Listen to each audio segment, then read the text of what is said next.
Est-ce que les jeunes mariés forment un couple uni à Marseille? Mon conseil est de préparer votre voyage de noces en même temps que les préparatifs de votre mariage Marseille, surtout si vous prévoyez de partir le lendemain de l'officialisation et de la célébration de votre union. Vous devez alors vous mettre d'accord sur la destination, partir à l'autre bout du monde pour profiter du soleil, des belles plages et du farniente, partir à l'aventure en plein cœur des savanes africaines ou dans les montagnes. Découvrir les plus belles capitales européennes et visiter les monuments et sites historiques les plus importants, etc. Et l'argent dans tout ça? Vous devez également prévoir le budget alloué à votre voyage. En préparant vos comptes, intégrez les frais de transport, l'hébergement, les repas, les activités, l'argent Marseille pour l'achat d'objets souvenirs, etc. Le plus important c'est de vous tenir au budget. Pour profiter de tarifs intéressants pour l'hôtel et restauration, n'oubliez pas de mentionner pendant la réservation qu'il s'agit d'un voyage de noces. En effet, nombreux sont les compagnies de voyage ou encore les hôtels qui proposent des réductions pour les couples nouvellement mariés ou ceux qui fêtent des anniversaires de mariage. Si tel est le cas, vous devez présenter à l'hôtel ou à l'organisateur un document écrit que vous venez bien de vous marier ou que vous êtes en train de fêter votre 10e année de mariage. Si vous souhaitez partir en lune de miel sans pour autant vous ruiner, je vous conseille de choisir le bon moment pour partir et non pas faire comme tout le monde, partir le lendemain du mariage. En effet, vous profiteriez de tarifs avantageux en attendant les basses saisons. Après la lune de miel, le retour à la réalité. La plupart des couples qui se marient et qui partent en lune de miel connaissent à leur retour le « wedding blues ». Selon les spécialistes, cette forme de déprime post-mariage est due au fait que le couple s'est trop focalisé sur leur projet de mariage pendant plusieurs mois, voire une année. Les deux ont non seulement investi leur argent pour concrétiser leur projet, mais ils ont aussi beaucoup donné de leur énergie et de leur temps. Aussi, lorsque la dynamique des préparatifs s'est arrêtée, que les flammes de la suractivité se sont éteintes et que la pression s'est relâchée, les nouveaux mariés démarrent un passage à vide. Ceux qui partent pour une lune de miel encore l'euphorie du mariage pendant 1 à 2 semaines selon la durée de leur voyage. Retour à la vie quotidienne. Mais une fois de retour, ces couples vivent la même chose que ceux qui ne sont pas partis. C'est comme un retour à la réalité d'une reine de beauté qui avait l'habitude d'avoir les projecteurs braqués sur elle, quand soudain, elle se retrouve hors champ. Est-ce que les jeunes mariés forment un couple uni à Marseille? Les bulles et les paillettes du conte de fées ont disparu, le carrosse redevient citrouille et l'enchantement de la cérémonie et de la réception fait place au quotidien déroutant. Oui, c'est compréhensible si les jeunes mariés se sentent un peu perdus lorsque pendant des mois, ils ont été le centre de toutes les attentions. Ils déchantent vite. Je pense que la wedding blues est aussi due au fait que le couple s'attend à une vie extraordinaire après le mariage et la lune de miel. Pourtant, la plupart des couples n'ont plus rien à se découvrir après les noces puisqu'ils ont déjà vécu ensemble ou du moins ont partagé de nombreux moments d'intimité en couple bien avant le mariage. La prise de conscience post-mariage devient donc douloureuse parce que les mariés se sont attendus à un grand changement. Comment survivre au wedding blues?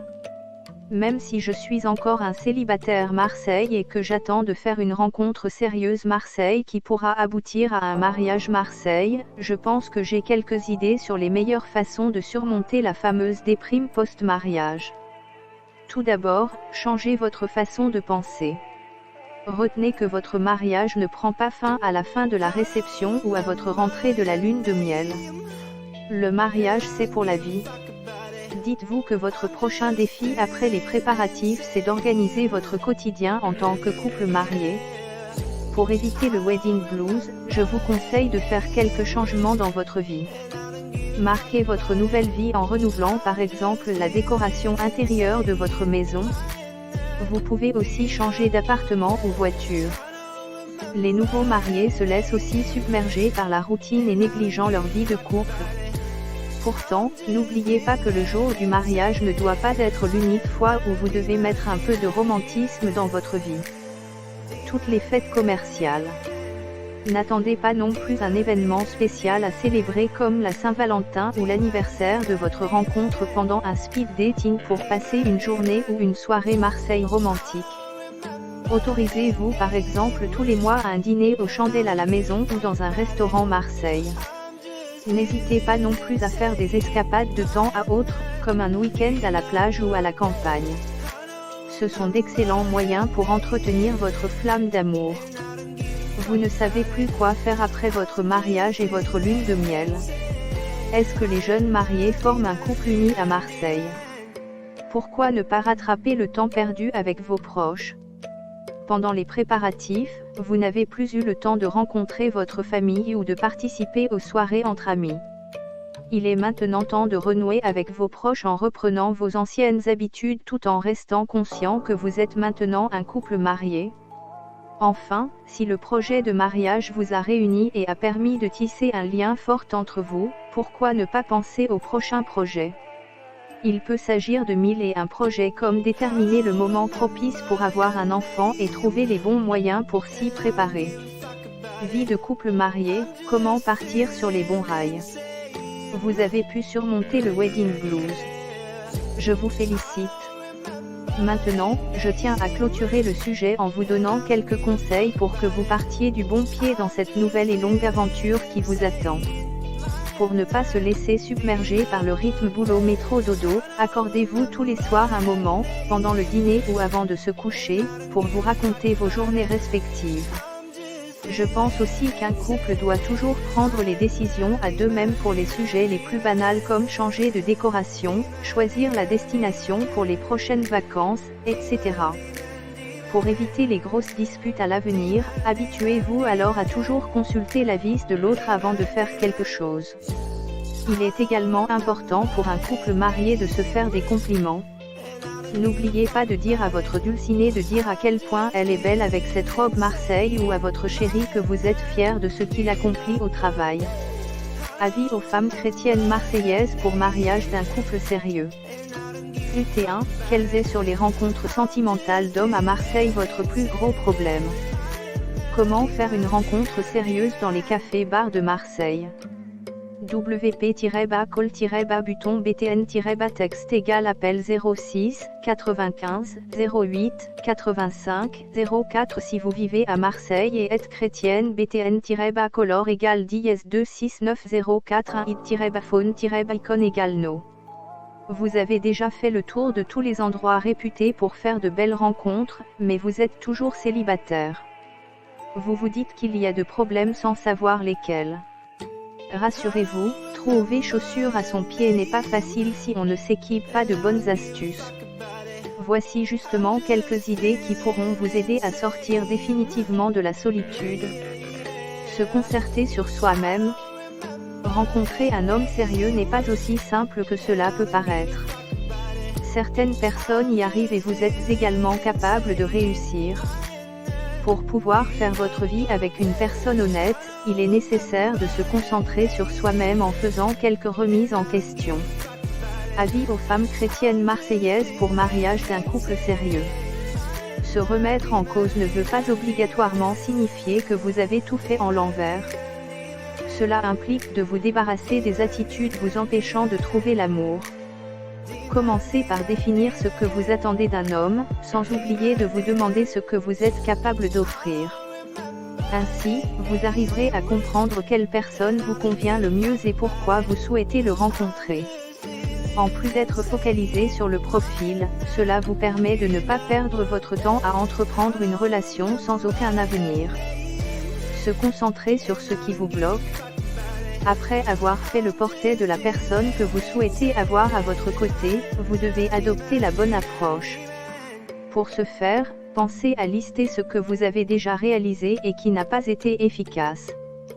Toutes les femmes désirent faire leur vie avec un homme parfait et vous en faites partie. Si vous avez dressé l'image de votre mari idéal au préalable, il est temps de le revoir. Vous avez peut-être placé la barre trop haute ou trop basse.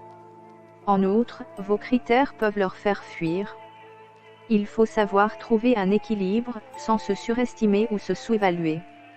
dans un lieu public, s'approcher d'un homme reste toujours une étape difficile à franchir, notamment pour une femme.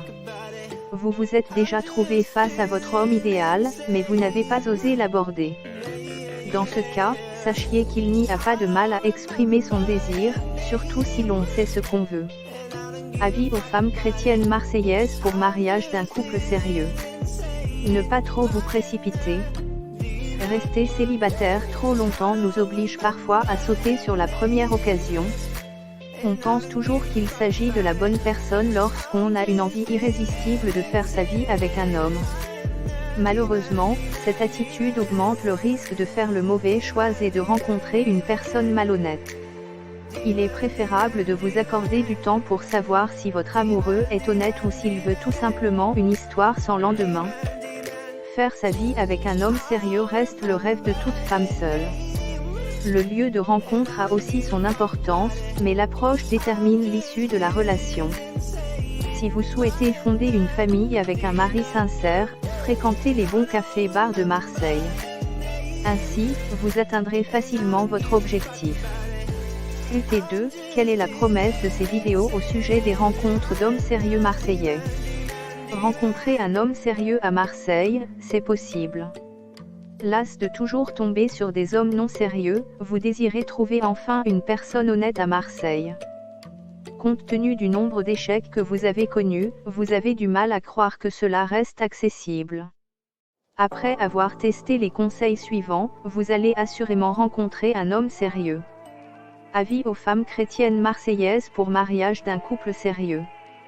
Ne négligez aucune piste.